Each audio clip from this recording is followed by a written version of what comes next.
Assalamualaikum warahmatullahi wabarakatuh. Alhamdulillahi rabbil alamin. Alhamdulillahilladzi hamdan katsiran thayyiban mubarakan fi.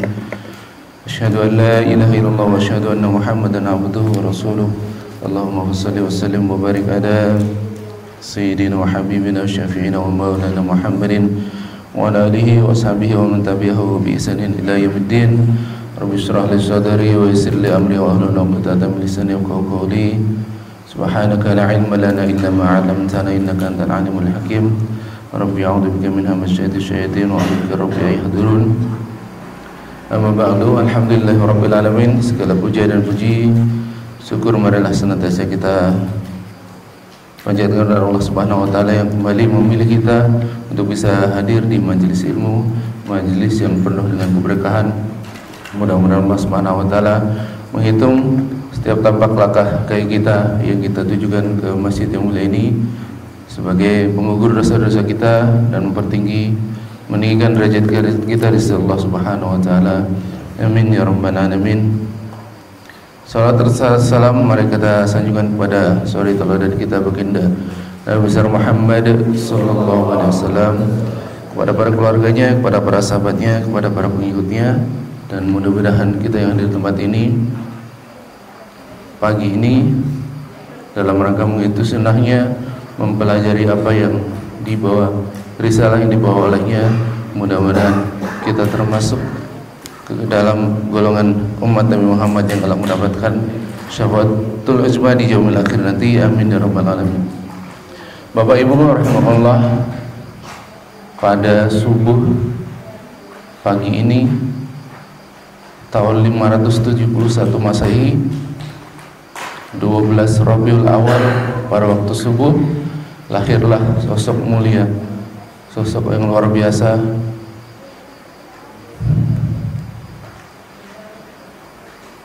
yaitu baginda Nabi besar Muhammad sallallahu alaihi wasallam. Untuk itu pagi ini, subuh ini, mari kita mulai dengan membacakan salawat kepadanya.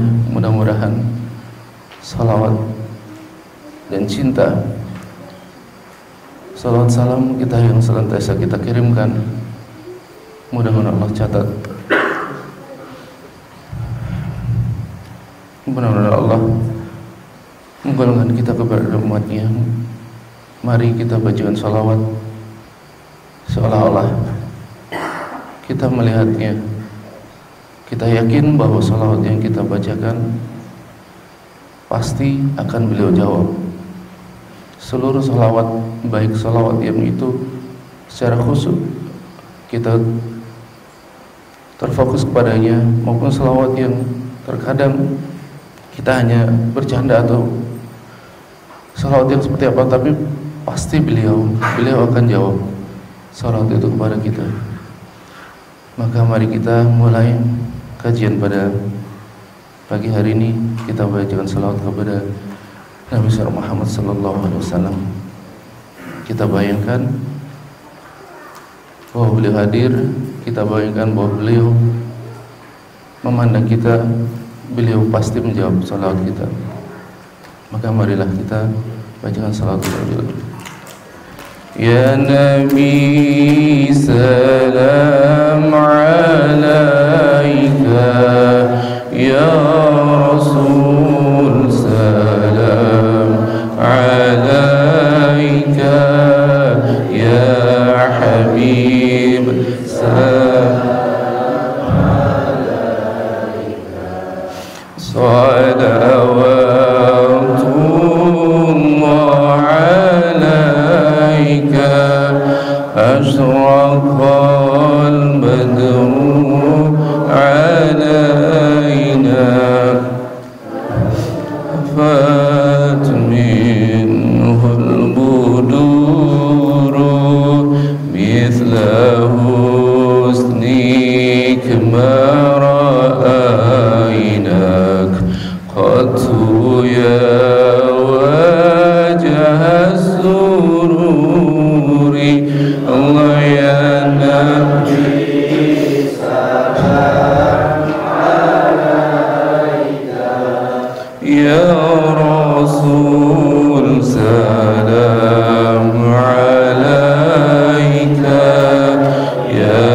Habib salam alaika salawatullah alaika anta samsun anta badrun anta nurun fawqa nuri siru anta misbahus suduri Allah ya Nabi salam alaika ya Rasul salam alaika ya Habib salam alaika salawatullah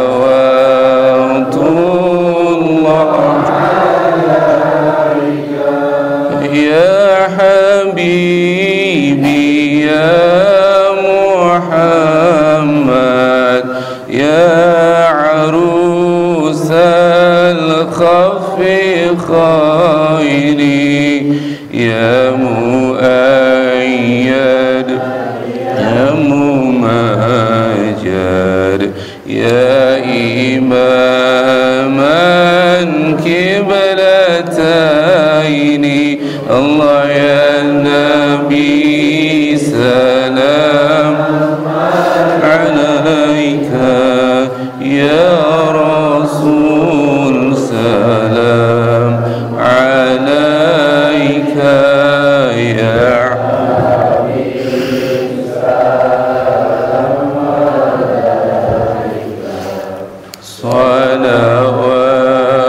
salawatullah alaika Allahumma salli wa sallim wa barik alaihi. Alhamdulillahirabbil alamin. Mudah-mudahan salawat yang kita kirimkan akan benar-benar tersampaikan kepada Rasulullah sallallahu alaihi wasallam sehingga akan tercatat 10 kebaikan. Karena salah satu salawat yang kita bacakan insyaallah akan dibalas 10 kebaikan. Dan utamanya kenapa kita baca salawat?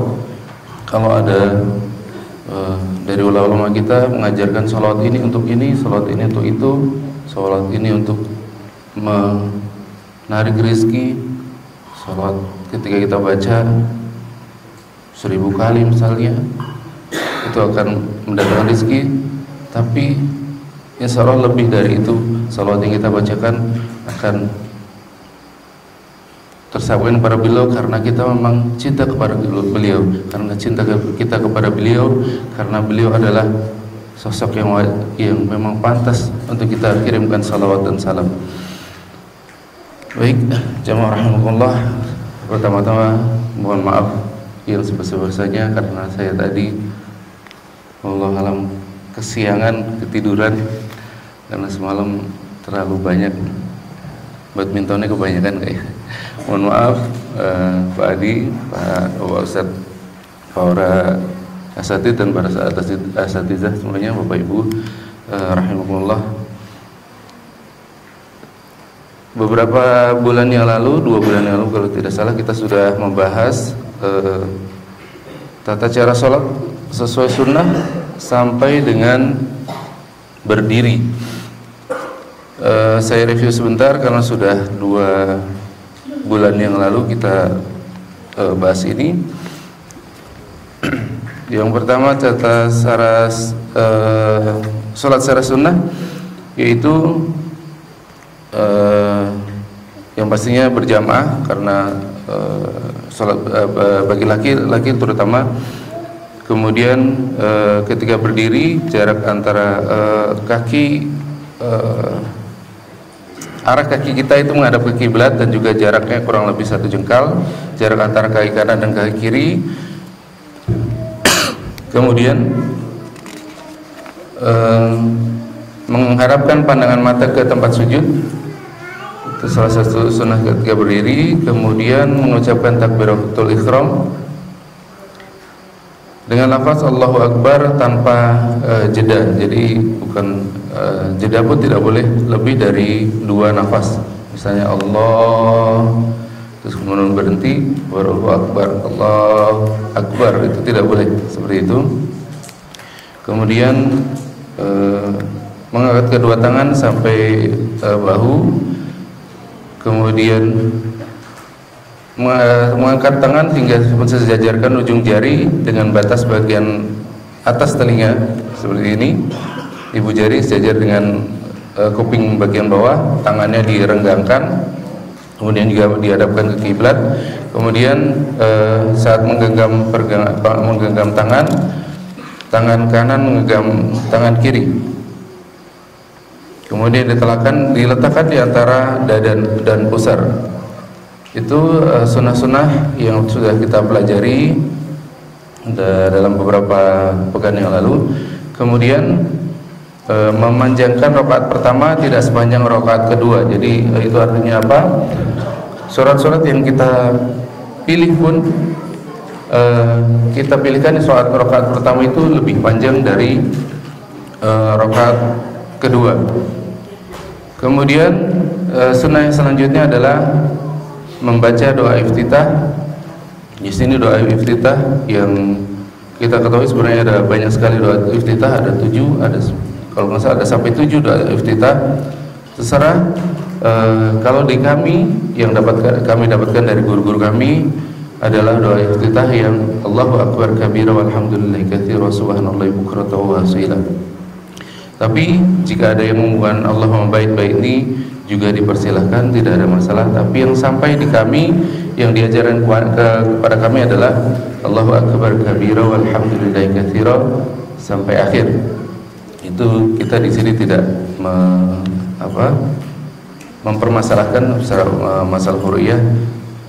Semuanya ada dalilnya, silahkan dipakai yang mana. Misalnya dapat dari guru yang lain, bacaan yang misalnya Allahumma baik-baik ini dan juga yang lain tidak masalah. Tapi yang sampai di kami, ya insya Allah ilmunya turun dari gurunya insya Allah bermuara ke sahabat Nabi dan Nabi Muhammad SAW. Maka yang sampai di kami adalah Allahu Akbar kabira walhamdulillahi katsira wa subhanallahi bukratan wa asila sampai akhir. Kemudian setelah doa iftitah adalah membaca surat Al-Fatihah.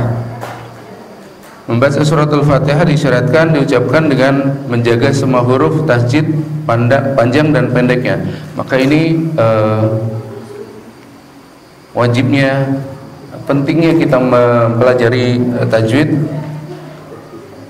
di mana Al-Fatihah ini yang paling penting. Karena jika Al-Fatihah ini tidak tepat pembacaannya, ada yang menghukumi sampai tidak sah salatnya. Jika Al-Fatihah ini tidak tepat, apalagi yang suka jadi imam. Qadarullah, beberapa waktu lalu saya sholat di rest area lupa saya area mana. Itu Masya Allah, ini suaranya enak, tapi makhrajul huruf dan tasjidnya, cara potong-potongnya yang luar biasa. Saya sampai mufaraqah di situ. Saya sampai dari ada mungkin sekitar 6 orang atau 7 orang yang bermakmum kepada dia. Akhirnya karena sudah saya daripada saya ini udah ngaco banget bacanya. Jadi kayak bismillah aja. Bismillahirrahmanirrahim. Diputus-putus gitu. Suaranya enak sebenarnya, lembut gitu kalau beliau mau baca, kalau mau belajar tajwid. Suara enak, tapi Masya Allah, saya sudah rakaat pertama saya udah gelisah banget, saya nggak bisa begini. Udah akhirnya saya mufaraqah, akhirnya saya keluar dari jamaah itu, dan qadarullah semuanya akhirnya 7-7-nya keluar sendiri, jadi akhirnya dia sendiri sholat. Karena emang saya sudah Masya Allah, ini kayaknya luar biasa ngaco ini bacaannya, sampai suratnya watin. Itu satu rakaat itu bisa sampai berapa menit karena lamanya bacanya dan juga diputus-putusnya itu. putus-putus dan tidak tepat putus-putusnya. Maka mudah-mudahan Allah Subhanahu wa taala memberikan hidayah kepada beliau mudah-mudahan diberikan petunjuk oleh Allah Subhanahu wa taala, dan mudah-mudahan kita juga bisa belajar dari apa yang saya alami tadi, bahwa ketika memang kita anggap sudah luar biasa mengganggu si imam itu, kita bisa mengharap bahwa kita bisa melepaskan diri dari jamaah itu. Itu pentingnya kita belajar makharijul huruf dan juga kaidah tajwidnya dalam membaca Al-Fatihah, karena Al-Fatihah ini adalah syarat sah kita dalam melaksanakan salat. Kemudian sana adalah sesuai dengan urutan ayat, sudah pasti tidak boleh dibolak-balik. Kemudian tidak terputus lebih dari ukuran berhenti mengambil nafas, yaitu terputus artinya ini tanafus, mengambil nafas di tanda baca yang tidak pas. Kemudian ketika bacaan kita tidak sedang berjamaah atau salat sendiri adalah, atau mungkin bacaan jamaah itu mengucapkan sekiranya dapat diperdengarkan pada diri sendiri dalam keadaan pendengaran normal dan tidak bising. Jadi secara syir bagi jamaah atau mungkin sholat yang bacaannya tidak jahar, maka bacaannya adalah seukuran kita mendengar, kita sendiri yang mendengar, bukan jamaah lain, bukan tetangga kita, bukan teman kita, jamaah sebelah kita yang mendengar, tapi adalah seukuran kita sendiri dalam mendengarkan. Kemudian tidak meniatkan selain membaca suratul Al-Fatihah, artinya membaca suratul Fatihah buat iseng-iseng, atau mungkin membaca suratul Fatihah kita niatkan, kita kirimkan kepada almarhum almarhumah sekaligus gitu di dalam sholat. Itu tidak boleh dan tidak sah sholatnya. Kemudian bagaimana bacaan ketika kita sholat berjamaah? Kapan kita si makmum itu membaca suratul Fatihah? Maka disunahkan adalah setelah imam itu selesai baru kita membaca suratul Fatihah. Walaupun ada dalil lain yang menyebutkan bahwa bacaan imam adalah bacaan makmum, maka ada yang berpendapat juga si makmum tidak perlu untuk membaca suratul Fatihah karena bacaan si imam adalah bacaan makmum. Tapi yang sampai di kami, yang diajarkan kepada kami adalah kita membaca suratul Fatihah ini setelah imam selesai membaca Fatihah, dan disunahkan juga bagi imam di antara Al-Fatihah dan surat pendek itu ada jeda, kira-kira seukuran jika si makmum itu sudah membaca Al-Fatihah kurang lebih dapat separuh. Jadi emang ada dijeda dulu, baru kita membaca surat pendek yang lain. Kalau kita perhatikan memang ada yang langsung gitu ya. Suratal ladzina an'amta 'alaihim ghairil maghdubi 'alaihim waladdallin. Ma'mun amim. Kemudian si imam langsung baca, tapi yang sampai di kami adalah dijeda dulu antara suratul Fatihah dan juga bacaan surat. Kemudian ketika bacaan itu syir, misalnya sholat zuhur atau sholat asar, atau mungkin di rakaat yang dibaca syir, bagi imam itu disunahkan juga untuk sedikit mengeraskan di salah satu ayat. Misalnya ihdinas siratal mustaqim, misalnya di salah satu ayat, misalnya ihdinas siratal mustaqim, itu agak dikeraskan di salah satu ayat untuk sebagai pertanda, kurang lebih pertanda kepada si jamaah, kurang lebih ternyata bacaan imam itu sudah sampai sini. Dan ini sunnahnya hanya untuk yang imam ya. Jadi kadang-kadang makmum juga ada yang dikeraskan sedikit gitu. Bismillahirrahmanirrahim. Alhamdulillah. Ar-Rahmanir-Rahim. Itu yang disunahkan untuk mengeraskan sedikit itu adalah si imam, bukan si makmum. Kadang-kadang mungkin sudah sering jadi imam, tapi ketika jadi makmum juga terbiasa seperti itu, agak dikeraskan sedikit itu. Itu kurang tepat. Bagi si makmum adalah tetap syir, tetap yang disunahkan adalah didengarkan oleh dia sendiri, tidak terdengar oleh jamaah yang lain. Seperti itu. Kemudian hadisnya adalah dalilnya membaca surah Al-Fatihah dari Ubadah bin As-Samit radhiyallahu anhu. Nabi sallallahu alaihi wasallam bersabda, la salata liman lam yaqra'u bi Fatihatil Kitab. Tidak sah salat bagi orang yang tidak membaca Fatihatul Kitab, yaitu atau surat Fatihah. Hadis riwayat Bukhari ayat ke-756. Kemudian sunnah-sunnahnya adalah membaca ta'awudz. A'udzu billahi minasyaitonir rajim. Allah Subhanahu wa taala berfirman, "Fa idza qara'tal Qur'an fasta'id billahi minasyaitonir rajim." Surat Al-Nahl ayat ke-98. Maka apabila engkau membaca Al-Qur'an, mintalah perlindungan dengan Allah dari syaitan yang terkutuk. Ta'awudz ini disunahkan dibaca setiap rakaat hanya jika sebelum baca suratul Fatihah.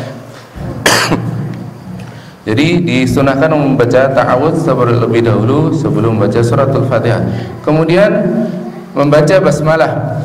Dari Abu Hurairah radhiyallahu anhu, Rasulullah sallallahu alaihi wasallam bersabda, "Idza qara'tumul hamdulillahi faqra'u bismillahirrahmanirrahim, innaha ummul Qur'an wa ummul kitab wa sab'ul mathani wa bismillahirrahmanirrahim ihdaha." Apabila kalian membaca Alhamdulillah atau suratul Fatihah, maka bacalah bismillahirrahmanirrahim. Sesungguhnya Fatihah adalah induk Al-Quran dan 7 ayat Al-Athmani, dan bismillahirrahmanirrahim adalah salah satu ayatnya. Hadis riwayat Al-Baihaqi, hadis riwayatnya sahih. Jadi jika ada yang berpendapat itu ada yang dibaca jahar atau dibaca sir, silahkan. Tapi ada yang berpendapat juga bismillah tidak perlu dibaca. Itu juga mungkin ada bila ada dalilnya, tapi yang kembali yang sampai di kami dari guru-guru kami adalah membaca basmalah secara jahar ketika bacaan itu jahar. Kemudian karena bismillah itu termasuk dalam salah satu ayat dalam surat Al-Fatihah. Di dalil lain dari Nu'am Al-Mujmir rahimahullah berkata, aku salat di belakang Abu Hurairah radhiyallahu anhu. Kemudian ia membaca bismillahirrahmanirrahim lalu melanjutkan membaca surat Al-Fatihah. Ketika ia telah salam, ia mengatakan, sesungguhnya aku adalah orang yang paling serupa salatnya dengan salat Rasulullah sallallahu alaihi wasallam di antara kalian. Hadis riwayat Al-Hakim, hadis riwayat sahih. Jadi memang dari sahabat-sahabat Rasulullah juga membaca bismillahirrahmanirrahim. Dan kalau menurut guru kami itu ketika tidak dibaca surat Al-Fatihah, bismillah ini ada berapa huruf di situ, dalam bismillah itu ada berapa banyak keutamaan, ada berapa banyak pahala yang tidak kita dapatkan ketika kita meninggalkan bacaan basmalah ketika kita akan mencapai surat Al-Fatihah. Kemudian sunnah yang selanjutnya ketika membaca Al-Fatihah adalah membaca amin. Dari Abu Hurairah radhiyallahu anhu, Rasulullah sallallahu alaihi wasallam bersabda, "Idza qala al-imam ghairil maghdub 'alaihim waladdallin faqulu amin fa innahu man mawaqa qawluhu qawlal malaikah ghafira lahu ma taqaddama min dhanbih." Apabila imam membaca ghairil maghdubi 'alaihim waladdallin, maka ucapkan amin, sebab sesungguhnya orang ucapannya tersebut bertepatan dengan ucapan malaikat, maka akan diampuni dosa-dosanya yang telah lalu. Maka ini salah satu keutamaan untuk kita sholat berjamaah, sholat dengan imam, yaitu ketika kita membaca amin berbarengan dengan si imam, maka insya Allah akan gugur dosa-dosa kita. Maka ketika kita jadi imam juga setelah waladhdallin, jangan diam aja, jangan tidak membaca amin. Ini juga disunahkan untuk membaca amin dengan kita berharap bahwa Allah Subhanahu wa taala akan mengampuni dosa kita. Dari Nu'aim al-Mujmir rahimahullah, aku berkata, aku salat di belakang Abu Hurairah radhiyallahu anhu hingga ia sampai bacaan waladdallin, ia akan membaca amin, dan orang yang banyak juga membaca amin. Ketika ia setelah salam, ia mengatakan, sungguhnya aku adalah orang yang paling serupa salatnya dengan salat Rasulullah sallallahu alaihi wasallam di antara kalian. Hadis riwayat Al-Hakim nomor 849. Kemudian membaca surat setelah Al-Fatihah pada 2 rakaat pertama. Ini sunnah. Yang selanjutnya tadi adalah sunnah membaca Al-Fatihah. Kemudian yang selanjutnya adalah membaca surat setelah Al-Fatihah. Dari Abu Qatadah radhiyallahu anhu berkata, kana Nabi sallallahu alaihi wasallam yaqra'u fil ra'ataini ulaini min salatil dhuhri bi fatihatil kitab wa surataini yutawilu fil ula wa yukassiru fil thaniyati wa yusmi'ul ayati ahyana. Nabi sallallahu alaihi wasallam membaca dalam salat zuhur pada 2 rakaat pertama dengan Ummul Kitab, yaitu suratul Fatihah dan 2 surah. Jadi ini terkadang ada juga yang perasaan cepat banget kalau sholat sholat yang dibaca sir itu. Banyak sekali imam-imam yang cepat banget. Ketika beliau jadi imam, ini yang kadang saya juga kurang setuju juga. Ketika beliau jadi imam pada bacaan yang jahar, baca Al-Fatihahnya Masya Allah, Bismillahirrahmanirrahim, pelan gitu, enak dengar. Tapi ketika di rakaat ketiga, rakaat keempat yang dibaca sir, cepat banget bacaannya, seolah-olah Bismillahirrahmanirrahim, Alhamdulillahirabbil alamin, seolah-olah seperti itu. Itu yang kurang tepat. Dan juga terkadang saya agak berpikir kayak nggak baca surat gitu di di rakaat pertama dan kedua yang baca, misalnya kita sholat zuhur atau sholat asar. Tapi memang ternyata di sini berdasarkan dari ini adalah Nabi SAW membaca Ummul Kitab, yaitu surat Al-Fatihah, dan juga membaca surah. Jadi walaupun disunahkan dengan membaca surat yang pendek. Kemudian berhenti sejenak antara takbiratul ihram dan doa iftitah, antara doa iftitah dan suratul Fatihah, antara suratul Fatihah dan amin, antara amin dan surah, dan antara surah dan ruku. Ini jeda-jeda yang disunahkan, yaitu setelah doa iftitah kita jeda sejenak, kemudian setelah Al-Fatihah kita juga jeda sejenak. Terutama kepada imam tadi disunahkan untuk memberi jeda kurang lebih seukuran makmum itu sudah membaca setengah dari surat Al-Fatihah. Kemudian antara amin dan surat itu tadi, kemudian juga antara surat dan ruku, jadi berhenti sejenak. Malah saya pernah menjadi makmum yang membaca surat Al-Asr, wal 'asri innal insana lafi khusrin. Itu jeda beliau itu mungkin karena watawassobis haqi watawassobis sabar. Mungkin beliau dasarnya dari situ mengajar kesabaran. Beliau memberikan jeda yang agak lumayan setelah beliau membaca itu, baru beliau ruku. Mungkin ini yang beliau amalkan dasarnya dari sini. Kemudian dari Sumarah bin Jundud radhiyallahu anhu berkata, 2 waktu berhenti yang aku ingat dari Rasulullah sallallahu alaihi wasallam.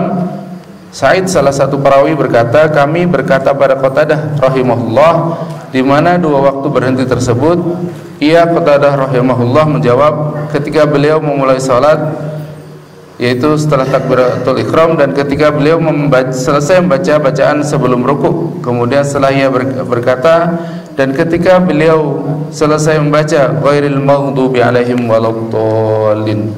Itu dalil di mana kita disunahkan untuk berhenti sejenak. Baik. Jam berapa? Kayaknya udah siang banget. Apa saya? Karena saya kesiangan juga. Jadi memang udah siang. Kemudian yang selanjutnya, sunnah selanjutnya adalah ruku. Ruku diisyaratkan rukun sebelumnya telah dilakukan secara syah, artinya bacaan suratul Fatihah sudah selesai dibaca. Kemudian tidak menunduk dengan niat selain ruku. Jadi kalau ada yang mengajarkan bahwa bacaan ruku kita gerakan ruku kita juga akan membuat persendian atau peredaran darah itu, Pak. Itu ketika kita, kalau ini dari dulu ya, ketika kita niatkan untuk itu, bukan untuk ruku, untuk sholat, itu juga bisa mengganggu dari sholat itu sendiri. Kalau kita niatkan ruku itu untuk misalnya perenggangan otot dan lain sebagainya, itu juga kurang tepat. Kita niatkan ruku itu hanya benar ruku kepada Allah Subhanahu wa taala. Kemudian sunnahnya adalah ruku minimal seukuran tumakninah secara yakin, itu tubuh terdiam sejenak minimal seukuran membaca tasbih. Jadi ukuran tumakninah adalah seukuran membaca tasbih subhanallah. Itu minimal sekali itu. Kemudian membungkukkan badan dengan ukuran minimal sekiranya telapak tangan dapat menyentuh lutut. Walaupun meletakkan kedua tangannya juga adalah sunnah, tidak wajib ya. Kemudian tidak melakukan badan mengarahkan dada ke depan. Itu di dadanya juga tidak dilengkungkan gitu. Itu kurang tepat juga. Kemudian sunnah-sunnahnya adalah membaca takbir bersamaan dengan awal mengangkat kedua tangan. Dari Abdullah bin Umar radhiyallahu anhu, wa idza raka'a kabarra wa rafa'a yadayhi, dan jika beliau Rasulullah sallallahu alaihi wasallam akan ruku, beliau bertakbir dan mengangkat kedua tangannya. Jadi ini ketika kita ruku juga disunahkan untuk mengangkat kedua tangan. Kemudian saat tangan sudah sejajar dengan telinga dan bahu, mulai membungkukkan badan sambil melanjutkan takbir hingga ruku dengan sempurna. Dari Sayyidina Ali radhiyallahu anhu berkata, dari Rasulullah sallallahu alaihi wasallam, beliau apabila berdiri untuk salat fardu, maka beliau akan mengangkat tangan sejajar dengan bahu, dan beliau Rasulullah sallallahu alaihi wasallam melakukan hal sama ketika beliau telah menyelesaikan bacaannya dan akan ruku. Artinya beliau disunahkan untuk mengajarkan kepada kita ketika akan ruku adalah mengangkat kedua tangan kita sejajar bahu, baru turun memegang, yang dipegang adalah lutut kita. Kemudian memanjangkan bacaan takbir hingga tangan berada di atas lutut. Artinya tadi, jadi mulai bergerak itu kita sudah membaca Allahu Akbar, itu agak dipanjangkan. Kemudian menggenggam lutut dengan kedua tangan, jari berada di bawah lutut sehingga menjauhkan siku dari pinggang. Nih maksudnya menggenggam lutut agar siku itu jauh dari pinggang. Dari Abu Mas'ud Al-Badri radhiyallahu anhu berkata, ketika Nabi sallallahu alaihi wasallam akan ruku, beliau akan meletakkan kedua telapak tangannya di atas kedua lututnya dan menjadikan jemarinya di bawah daripada itu dan menjauhkan kedua sikunya hingga seluruh badan dari Nabi SAW lurus. Jadi yang disunahkan adalah nanti kita setelah ini kita praktekkan. Kemudian merenggangkan jari-jari tangan ke arah bawah. Jadi dipegang lutut itu bukan jarinya dirapatkan. Jadi jari kita itu direnggangkan. Dari Wa'il bin Hujr radhiyallahu anhu, beliau berkata, Nabi SAW apabila beliau akan ruku, maka beliau merenggangkan jari-jari tangan beliau. Hadis riwayat Baihaqi. Kemudian sunnah yang selanjutnya adalah meluruskan tulang punggung, leher dan kepala serta menegakkan betis dan paha. Dari Abu Humaid Asy-Syaihidi radhiyallahu anhu, apabila Nabi SAW ruku, beliau akan menetapkan kedua tangannya di kedua lututnya, kemudian beliau akan meluruskan tulang belakangnya. Jadi tidak dilengkungkan, tulang belakangnya adalah lurus. Dari Aisyah radhiyallahu anha, beliau berkata, Nabi SAW apabila beliau ruku, beliau tidak mengangkat kepalanya dan tidak pula menundukkannya, tetapi di antara keduanya. Jadi kepalanya lurus, tidak dibungkukkan, tidak juga ditegakkan. Kemudian tidak merapatkan kedua lengan ke pinggang untuk laki-laki, maksudnya dirapatkan ke pinggang.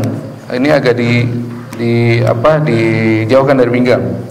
Dari Salim Al-Barad radhiyallahu anhu, beliau berkata, kami pernah mendatangi Uqbah bin Amir Abu Mas'ud radhiyallahu anhu, dan kami berkata, riwayatkanlah kepada kami salat Rasulullah sallallahu alaihi wasallam ketika ia ruku ia bertakbir. Kemudian ia menjauhkan kedua sikunya dari pinggangnya, lalu berkata, setelah salat, seperti inilah kami melihat Rasulullah sallallahu alaihi wasallam dalam melakukan salat. Adapun untuk perempuan, untuk ibu-ibu disunahkan merapatkan kedua tangannya ke pinggang, sebab itu lebih menutupi tubuhnya.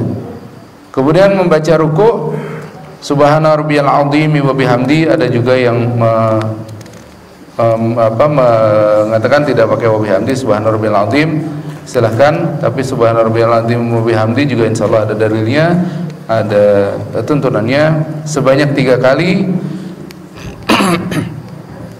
Dan subuhun kudusun rabbuna wa rabbul malaikati warruh, ini ternyata juga sunnah yang diajarkan ketika kita ruku. Fakana Rasulullah sallallahu alaihi wasallam idza raka'a qala subhana rabbiyal azim wa bihamdi thalatha. Rasulullah sallallahu alaihi wasallam beliau ruku maka beliau akan baca subhana rabbiyal azim wa bihamdi sebanyak 3 kali. Hadis riwayat Abu Daud. Kemudian bacaan ketika bacaan sujud, ini bacaan sujud. Jadi bagaimana bacaan ruku, gerakan ruku yang disunahkan adalah rukunya lupa saya. Mengangkat kedua tangan, disunahkan untuk mengangkat kedua tangannya.